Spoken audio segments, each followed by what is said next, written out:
खंडू दाजी थोरात राहणार मंचर वाघवस्ती. काय घटना घडली, तुम्ही आता आम्हाला बोलून घेतले, काय काय घडले? आलं सकाळी मी आलो तर बराकीमध्ये मंडळाचं सामान होतं ते बघायला गेलो वरती. तर पाहता पाहता मला बराकीमध्ये युरिया दिसला कांद्यावरती. बरं, युरिया दिसला कांद्यावरती. हां. काय केलं तुम्ही पुढं त्याचं? त्याच्यानंतर मी युरियाचे खडे काढून बाजूला टाकले.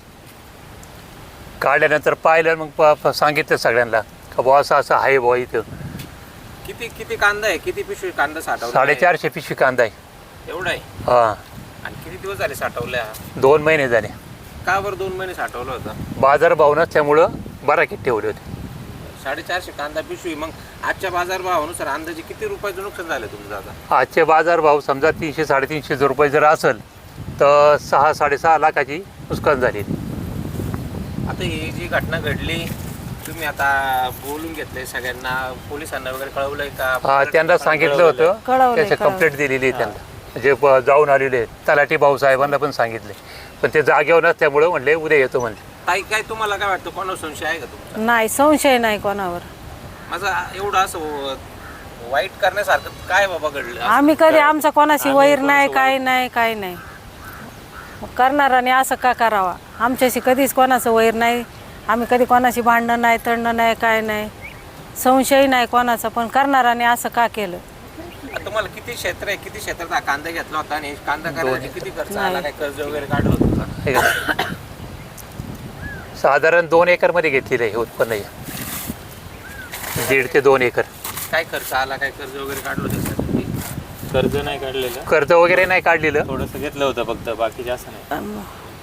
दादा, काय वाटतं तुम्हाला, काय झालं पाहिजे आता सरकारकडे किंवा प्रशासनाकडे तुमची काय मागणी राहील? आमचे इथे नुकसान भरपाईचं हे करायला पाहिजे, थोडीशी मदत वगैरे, आणि बाकीचं जे काय आहे ते आता पोलिसांना वगैरे आम्ही ते पोलीस केस करून बघूया कोणावर काही संशय. आता आम्हाला तर नाही कोणावर संशय, कारण की मळ्यातलंच आम्ही सगळ्यांची गोडीत आहे. तुमच्यासोबत तुमचे संबंध सगळ्यांचे सगळ्यांचे चांगले आहेत, आम्ही कोणाचंच वाईट नाही. काय वाटतं की असं का झालं? असं काय आता जे करायचं त्याला ते करून गेला, त्याला माहिती आता काय करायचं. आपण बघितलं नाही, बघितलं तर चोर, हां, बघितलं नाही तर आपण नाव कोणाचं घेणार? साधारण किती किती युरिया टाकलेला होता, किती भागात टाकलेला होता युरिया तो? सगळ्याच कांद्यावर, सगळ्या कांद्यांमध्ये होता. नारणीवर प्रत्येक ठिकाणी असे डिगल टाकले होते, प्रत्येक ठिकाणी खडे टाकले होते. आणि माझ्या काही याच्यामध्ये काही चांगला कांदा निघाल का? सगळाच कांदा खराब झाला, बऱ्यापैकी कांदा जवळजवळ 75 ते 80% खराब झालेले आहे थोडक्यात. कारण की या युरियानी पाणी सोडलं, त्याच्यामुळे ते पाणी सगळं शेवट खाली कांद्यापर्यंत गेलेलं आहे. आणि ह्या 2-3 दिवसातलीच घटना ही असणार.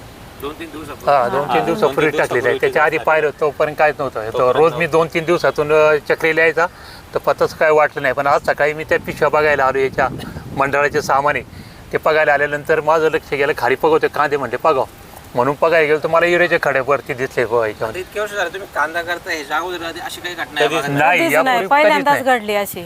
10-15 वर्षापूर्वीपासून करतोय, पण आजपर्यंत कधीच असं काही घडलेलं नाही.